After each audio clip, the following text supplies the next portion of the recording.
Okay, today we're reading Sharing My Secret Place. It's actually written May of 2011. The water is still cold enough to pucker your fingernails, but do we care?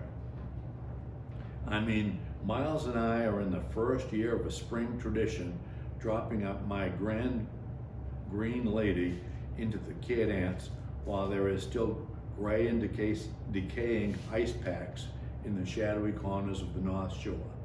We are psyched. Well, I am anyway.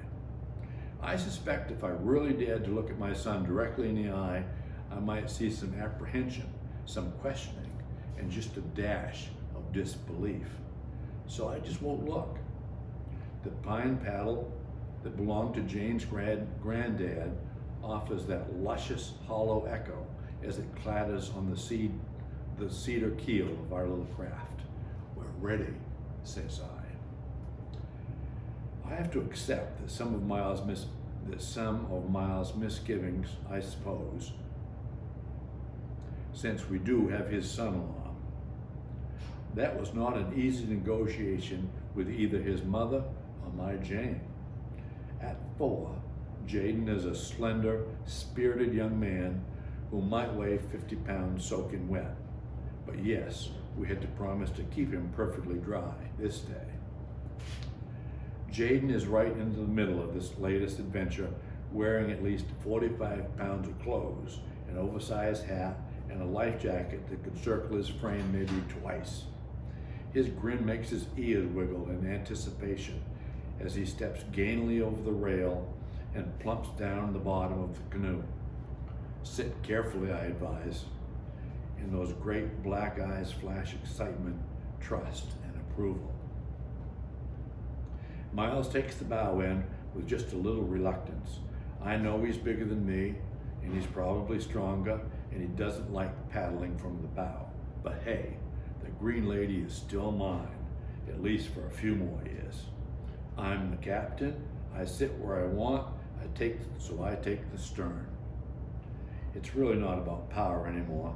It is about me getting to watch the excitement in little Jaden's eyes, and frankly, Miles gets that more than I do. Jaden is a game and willing customer. He holds the canoe rail so tightly with both hands that his little knuckles turn white.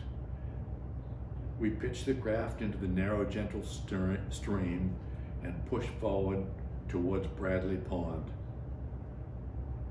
It is just exciting for me to think of him experiencing this trip for the first time. First of many times, I hope. His dad, Aunt Abby, and I made this trip many times, and it was always my hope to do it more frequently. The Cat Ants River is just one of the most underused secret places in our area. We all had to call on Mr. Echo as we paddled under the 201 bridge. It's too early for painted turtles, the snappers are still downriver, and the bulls from the Brisson farm are still in the barn, but the river still offers surprises. Early on, the river has created a lake of its own over a cornfield, and we drift in it for a few minutes, poling our way where the paddles fail and adoring the sun as it washes our faces. The first bend in the river scares up a pair of Canada geese. Trapped without a runway, the geese paddle feverishly to stay ahead of us. Jaden laughs as they honk and scream their complaints. Finally, they enter a stretch of river straight enough to get away, and they turn into the wind and fly over our heads. Jaden lifts a hand from the rail to wave his farewell. We retrieve a beaver stick from the mud for Jaden to take to his mother, and we were delighted to catch a beaver just off the shore as we rounded one of the many mud-soaked banks on the river. The beaver's slapping tail on the water lets us know that he thinks that he owns this river. Miles slaps back with his paddle, just like I showed him all those years ago. We talk about how we can stand the cold water, how the beavers can stand the cold water, as we realize it may be just a little bit early that this run up the Cat Ants is a warm-up for other trips this summer. Miles reminded me of the year that we entered the Canoe River Canoe Race, and we rolled over more than twice in the 40th degree water. We finished that race a few minutes behind Uncle Grant and his son Ty, and maybe an hour behind the winners, but we did finish. We were younger then, I suggested. Maybe we're smarter now. Miles guided the canoe around a tree blown into the river and reminded me that there could be no turnovers today. My green lady ground across a submerged limb just then, and I make a face for Jaden as I visualize a gouge across her perfect body.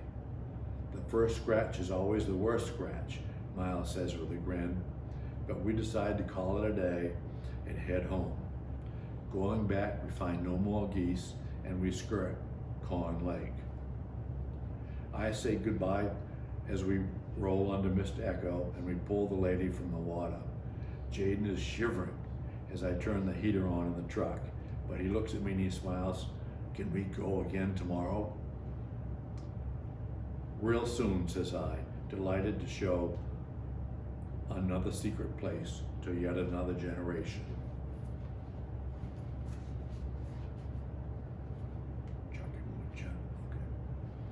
All right, our last one today.